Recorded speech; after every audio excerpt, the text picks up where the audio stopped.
पंच प्रभु का स्मरण करने के लिए सभी हाथ जोड़ लें। ओम नमः सिद्धेभ्यः।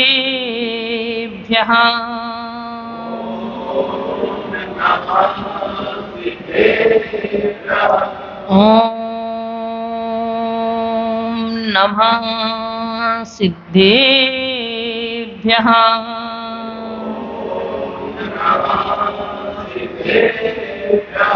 ओम नमः सिद्धेभ्यः।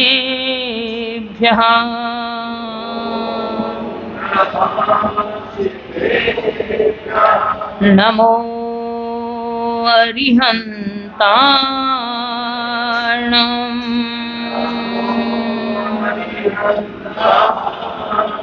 नमो सिद्धाणम्।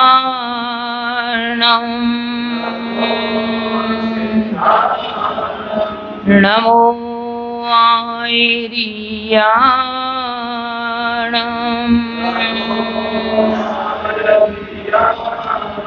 नमो वज्झायाणम्।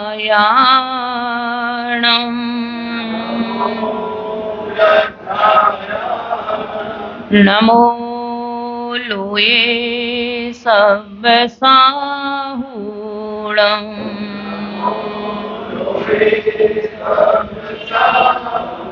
पंच परमेष्ठी भगवान की, 2400 तीर्थंकर भगवान की, परम पूज्य गुरुवर श्री विद्याभूषण सन्मति सागर जी महाराज की, द्वादशांग जनवाणी माता की।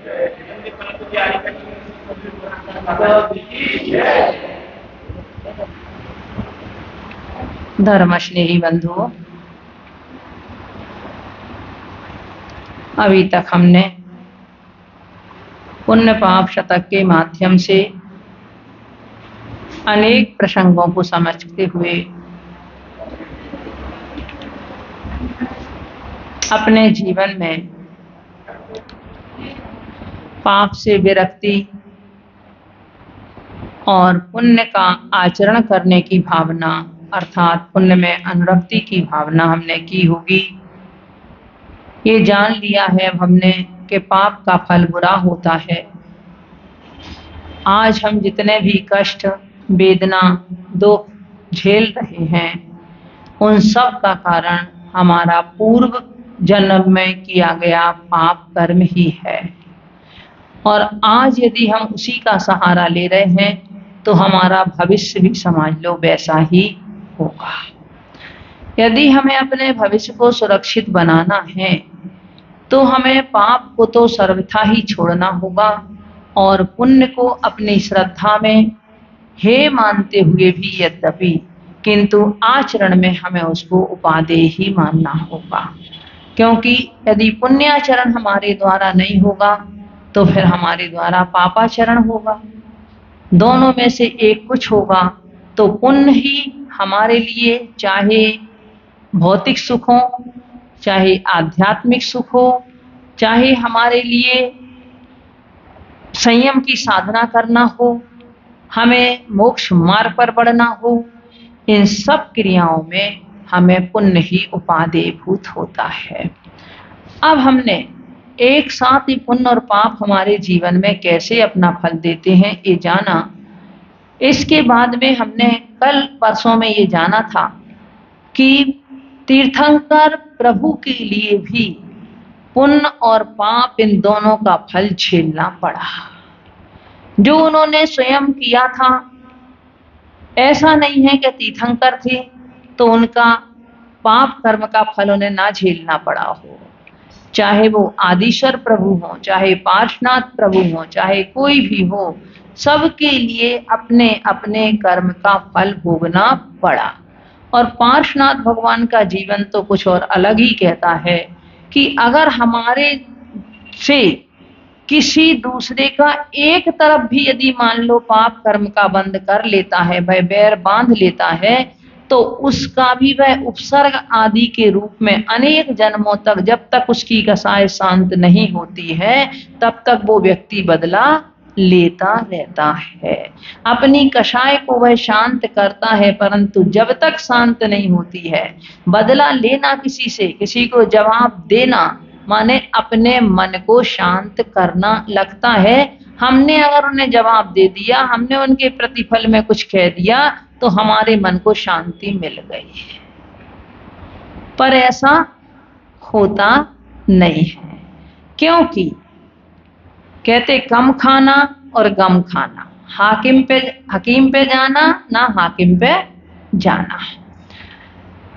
अगर आप चुप रह जाओगे, अगर कोई पत्थर पर कुछ चीज फेंके तो क्या असर होगा? कुछ नहीं असर होगा, है ना। पत्थर ज्यों का त्यों बना रहेगा। और अगर कोई अपने पैर से चोट मार रहा है उस पत्थर पर, तो समझो उसका पैर तो दुख सकता है, पैर में चोट लग सकती है, किंतु पत्थर का कुछ बिगड़ने वाला नहीं है। इसीलिए इस तरह आचार्य कहते हैं कि भाई हम भी दूसरी की बात यदि कोई गलत कह रहा है, बैर विरोध की बात कह रहा है, अपनी कसाय को उगल रहा है, तो उस समय आप बिल्कुल पत्थर जैसे बन जाओ। ज्वलनशील पदार्थ भी यदि उस पर डाल दिया जाएगा तो भी वो पत्थर जलेगा नहीं, वह पदार्थ खुद जल जाएगा, किंतु वह पत्थर नहीं जलेगा। इसी तरह से हम दूसरे की बात को कहीं ना कहीं हम ग्रहण करते हैं। जब हम ग्रहण करते हैं तभी वो बात हमारे मस्तिष्क में भरती है और हम उसके पीछे फिर सोचने में लग जाते हैं, अपना समय खराब करते हैं, अपनी शक्ति खराब करते हैं और अपने परिणाम खराब करते हैं। और अगर उस बात को हम सोचे ही ना, उसको हम ग्रहण ही ना करें कि उन्होंने ऐसा कहा, हम यह सोच के टाल दें अरे कोई बोल रहा होगा, तो हमारा कितना समय, शक्ति और हमारे भावों की प्रशस्तता बची रहे। तो यह हमें इस पुण्य और पाप के शतक के माध्यम से वास्तव में सीखना होगा आचरण के रूप में अपने जीवन में, तभी हम इस पुण्य और पाप में समता भाव रख पाएंगे। अब हमें आगे और महापुरुषों के जीवन में देखना है। पुण्योदय में राम राज्य को भीड़ जुड़ी जयकारी थी, किसे पता था बनोवास का कर्मों की बलहारी थी। पुण्य के उदय था, राम राज्य के लिए ही सारी 51वां छंद 86 पृष्ठ पे।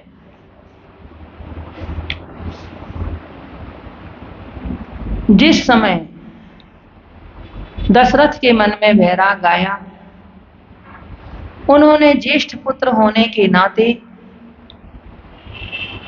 ज्येष्ठ और श्रेष्ठ दोनों ही कह सकते हैं, अपने बड़े पुत्र राम को राज देने के लिए घोषणा करते हैं। राम को राज्य मिलना था, सारी प्रजा, सारे नगर में खुशियां मनाई जा रही थी, परंतु कैसा उनका कहीं ना कहीं कोई अशुभ कर्म का उदय तो होगा कि, तो किसी को नहीं, जरा भी किसी के मन में नहीं होगा कि ये वन चले जाएंगे, राज्य किसी दूसरे को मिलेगा। किसी ने सोचा होगा? नहीं सोचा होगा। हम लोग भी अपने जीवन में कई बार कहते हैं ऐसा हो जाएगा हमारे साथ, हमने तो सोचा ही नहीं था कभी। हम भूले रहते हैं जो हमारे साथ में हो रहा है। यदि हम कहीं, हमारी खुशी के दिन हैं, अगर हमारे स्टार अच्छे चल रहे हैं, हम अगर खुश हैं इन्हीं अपने भोग की सामग्रियों में, तो हमें फिर वो दिन याद नहीं रहते।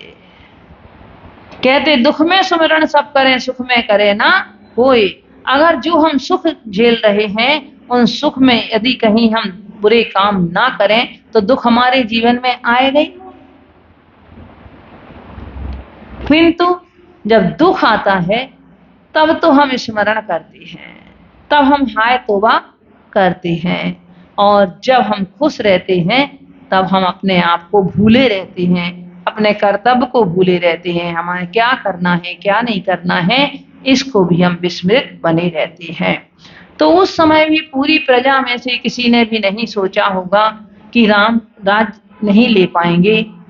पर पुण्य और पाप यही दिखाई दे रहा है कि कहाँ तो सारी प्रजा सब कोई देने के लिए भी तैयार, राम भी उस समय लेने के लिए भी तैयार, पिता भी देने को तैयार, किंतु फिर भी उनके भाग्य में नहीं था। तो उस समय ऐसी जो कुछ घटित हुआ आप सबको मालूम है कि उन्हें वनवास झेलना पड़ा। कर्मों की बलहारी थी, ये उनके पाप कर्म की बलहारी थी, उसका ही फल था। अपने को वैसे लिखा हुआ नहीं मिलता है, किंतु कहीं ना कहीं होना चाहिए कि उन्होंने अपने पूर्व जीवन में किसी का पूरा बनता हुआ काम हो सकता है उनने उसको बिगाड़ दिया हो। कोई ना कोई ऐसे कर्म का संचय जरूर किया होगा पूर्व में, जिसका फल उनके लिए इस रूप में मिला। अनुमान आगम के आधार पे। सीतापति सीता सती पति परमेश्वर पुण्योदय से पाए थे, पापोदय में रावण के घर हर क्षण दुखद बिताए थे। राम जैसा पति मिला और सीता जैसी पत्नी मिली। आज भी अगर किसी का युगल अच्छा होता है तो कहते राम सीता जैसी जोड़ी है ना। तो जो दृष्टांत के रूप में आज भी हमारे लिए आते हैं कहने में, तो ऐसे राम जैसे ज्येष्ठ श्रेष्ठ पति सीता के लिए मिले। इस सीता का भी तीव्र पुण्य का उदय था, और किंतु पाप कर्म का उदय क्या हुआ कि उसे रावण के घर अपना समय जो हर क्षण उनका दुखद निकला, ऐसे रावण के घर उसे अपना समय बिताना पड़ा। रावण के राजमहल भी उसके लिए यद्यपि कैसे लग रहे थे, उनसे तो उसे वो वन की कुटिया अच्छी लग रही थी राम के बिना, परंतु फिर भी रावण ने बहुत सोचा। पर सीता ने भले अपने सील को सुरक्षित रखा, किंतु फिर भी वह सीता हर क्षण राम के वियोग में दुखी तो रही थी। तो हर क्षण वहां रावण के घर में रहकर उन्होंने अपना दुख पूर्वक बिताया।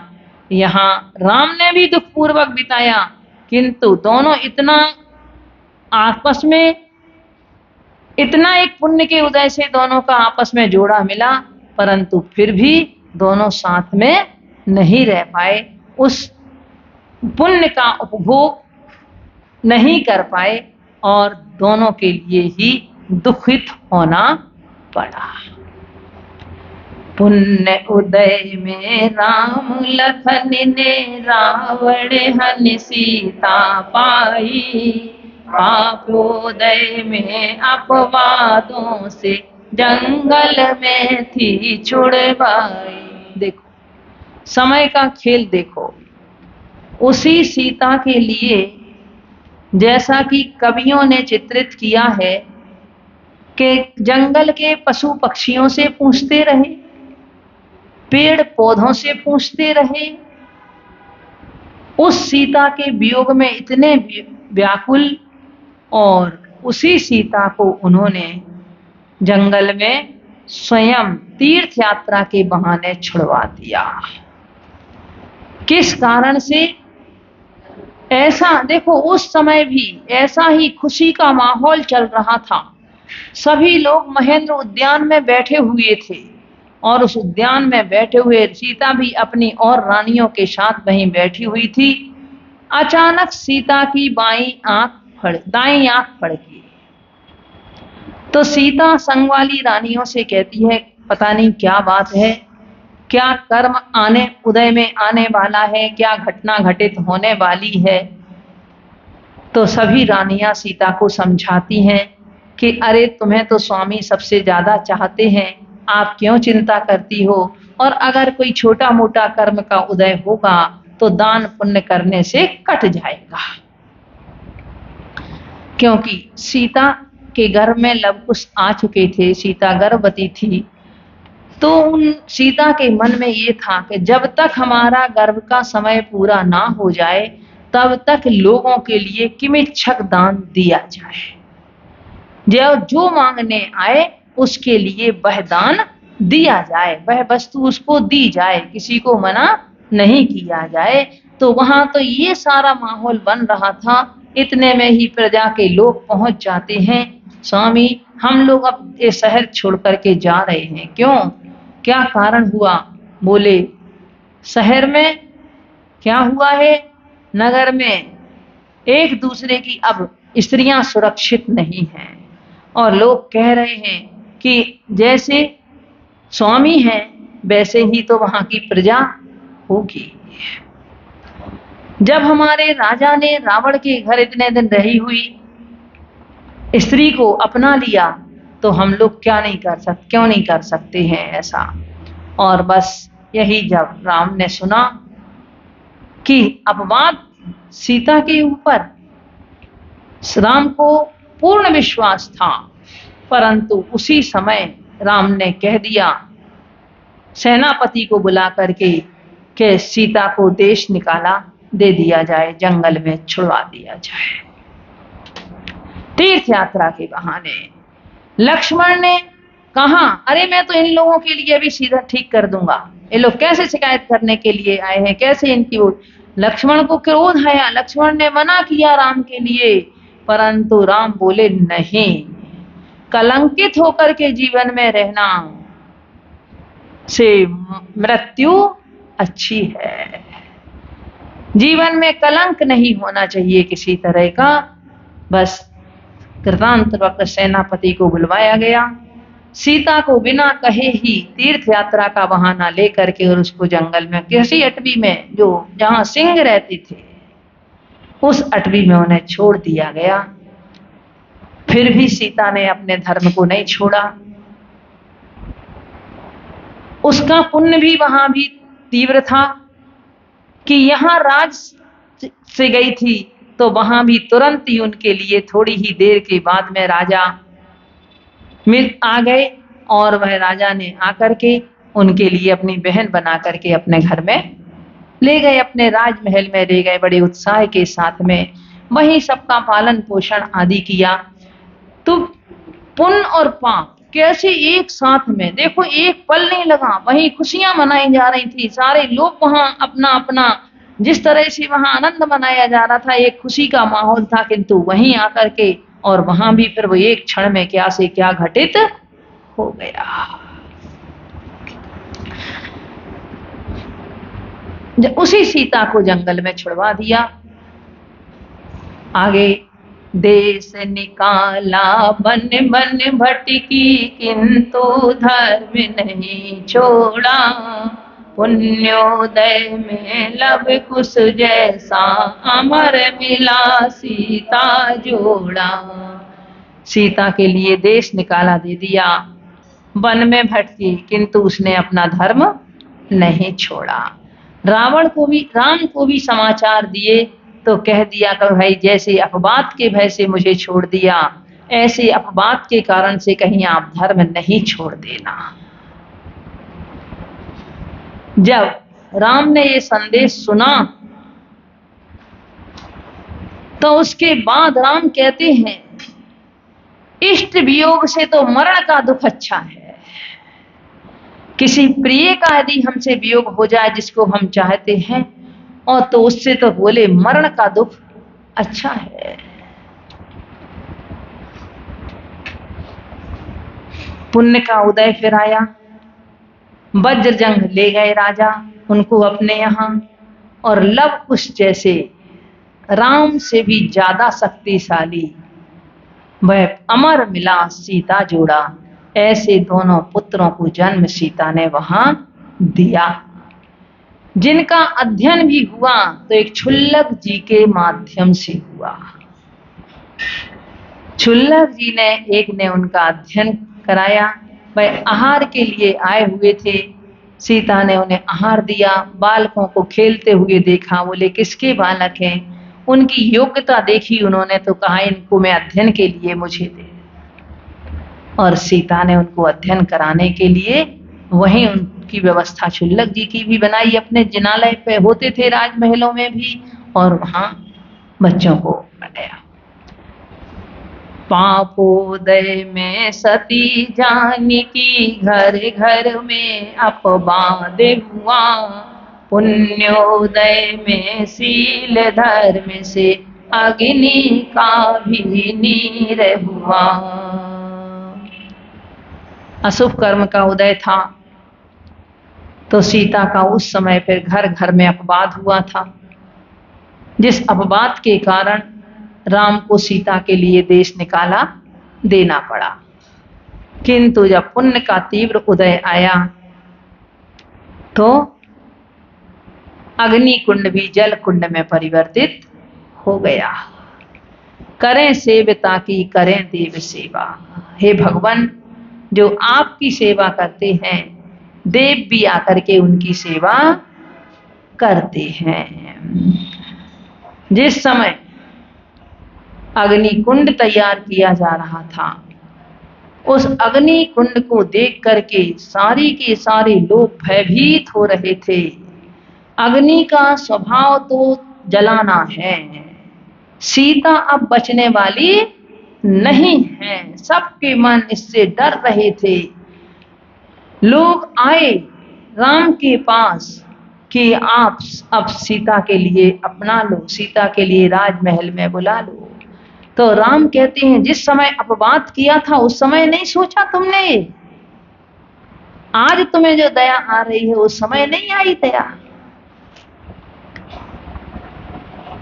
किंतु सीता ने फिर अपने शील धर्म के प्रभाव से उसी समय गंधकुटी आई हुई थी कि नहीं केवली भगवान की, और देवगण जो जा रहे थे उनकी गंधकुटी में धर्म दिव्य ध्वनि सुनने के लिए, उन्हीं में से 2 देवों ने वहां रुक करके उस अग्नि कुंड को जल कुंड में परिवर्तित कर दिया और सीता को कमलासन पर बिठा करके उनकी सेवा, उनकी भक्ति, उनकी प्रशंसा की, उनकी प्रतिष्ठा बढ़ाई। तो अग्नि का भी नीर हो गया उसके शील धर्म के प्रभाव से। कितना बड़ा अग्नि कुंड, 1 योजन गहरा, 1 योजन लंबा, 1 योजन चौड़ा, इतना विशाल अग्नि कुंड, और वह कुंड अग्नि कुंड भी जल कुंड में परिवर्तित हो गया। तो ये पुण्य और पाप का खेल है। लोग कहते हैं, फिर बोलो, हिंदू धर्म में कहा है कि सीता पृथ्वी में समा गई, फिर पर सीता पृथ्वी में नहीं। राम ने रोका, सबने रोका कि अब तो राजमहल में चलो। सीता कहती है, मैंने संसार देख लिया है, अब किसके लिए राजमहल में चलूं।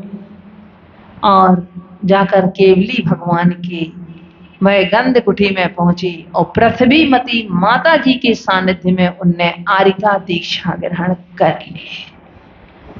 तब राम भी उनकी वंदना करने के लिए जाते हैं। उन्होंने, वो कहते हैं, उन्होंने केश उनके रह गए तो वो केश, परंतु उन्होंने अपने केश लॉन्च करके वह केश अपने जैसे ही उखाड़ करके फेंक दिए। तो वो परिवार के लोगों ने उठा लिए होंगे उनके केश। ऐसा नहीं तो कहा कि पृथ्वीमती माता पृथ्वी में समा गई और उनके केश उनके हाथ में आ गए, केश पकड़ लिए।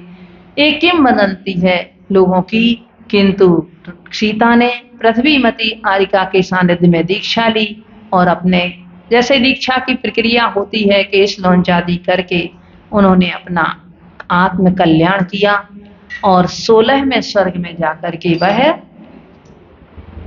प्रतीन्द्र बने। इस तरह अगर अपन इसमें देखें, करें इसको, तो पूरा का पूरा अपना पद्म पुराण इसमें आ जाता है कुछ लाइनों में। अब दूसरा है सीत अंजना और पवनंजय का।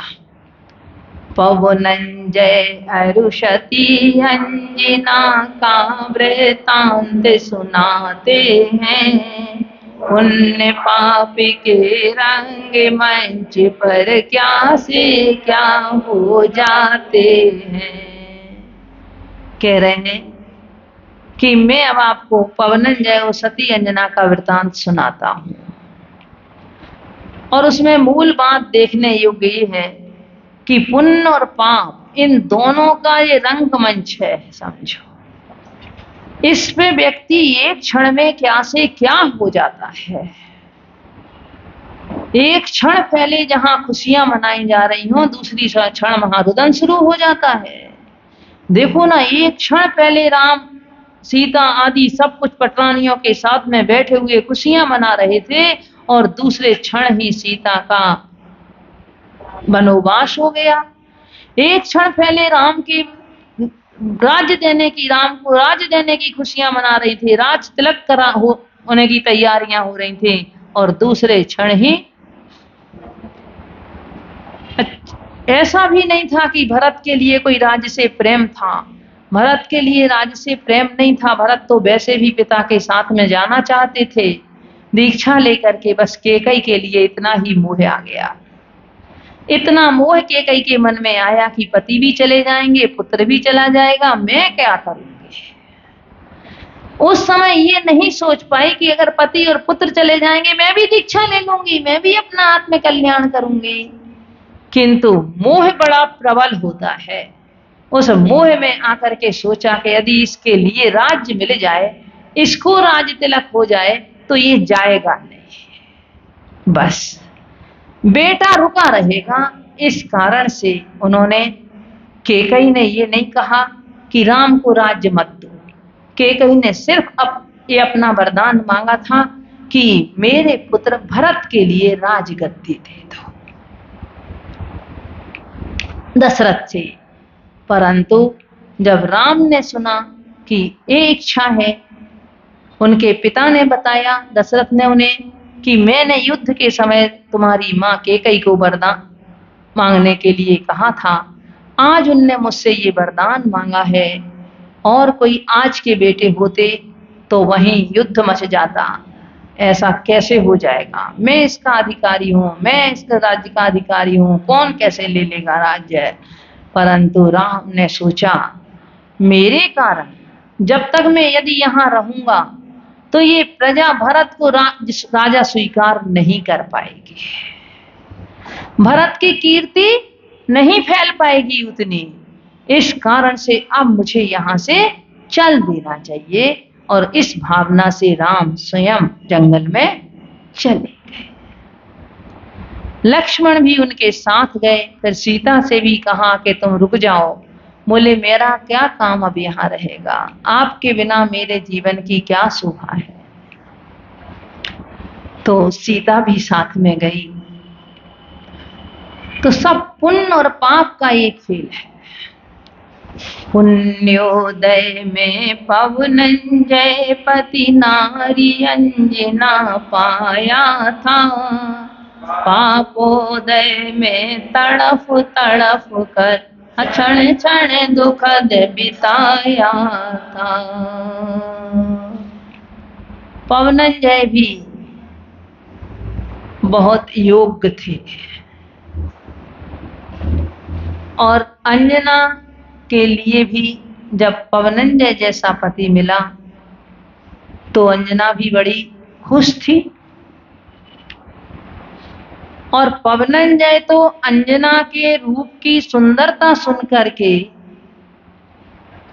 इतने बहबल हो गए कि उनके लिए 2 दिन निकालना भी मुश्किल हो गया। मित्र से बोले चलो एक बार देख आए। देखो, जहां जहां मर्यादा का उल्लंघन होता है वहीं वहीं कोई ना कोई गहरी आपत्तियां आती हैं। मर्यादा का उल्लंघन था उस युग की अपेक्षा से।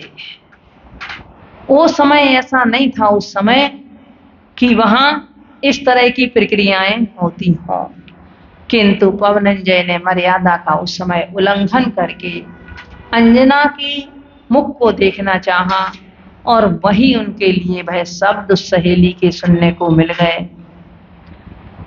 पवनंजय का मूड बिगड़ गया। बस पवनंजय के मन में आया अब मुझे विवाह ही नहीं करना है, मना कर दिया। सारे लोग फिर उसमें आ गए कि ऐसा कैसे हो जाएगा। पहले के लोग अपने सम्मान की, अपनी प्रतिष्ठा की बहुत रक्षा करते थे, कि ऐसा कैसे हो जाएगा, ये तो हमारी बहुत बड़ी समझो बदनामी है। तो सबने समझाया। कुछ लोग जो सेना के लोग थे वो मजाक हंसी करने लगे, अरे उसका नाम ही पवन है, कब किस तरफ हो जाए किस तरफ चल जाए कुछ पता नहीं। किंतु बोले चलो, अपने मन में सोचा विवाह कर लेता हूं और फिर इसके बाद में इसके लिए इसका दंड दूंगा। विवाह कर लिया। 22 वर्ष तक क्षण क्षण दुखद बिताया था।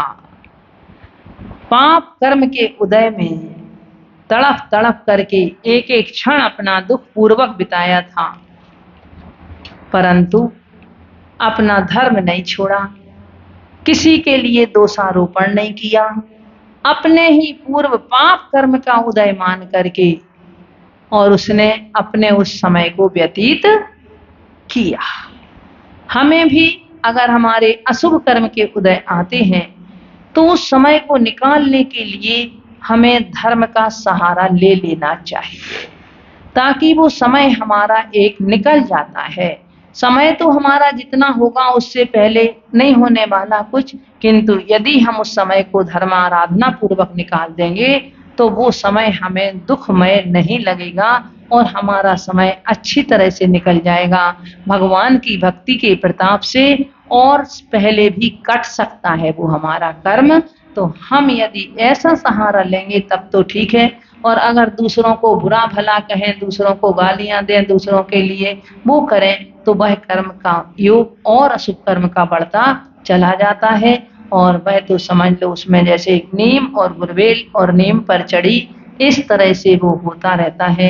तो हमें थोड़ा सा समझ करके अपने अशुभ कर्म के उदय में समता भाव रखना है।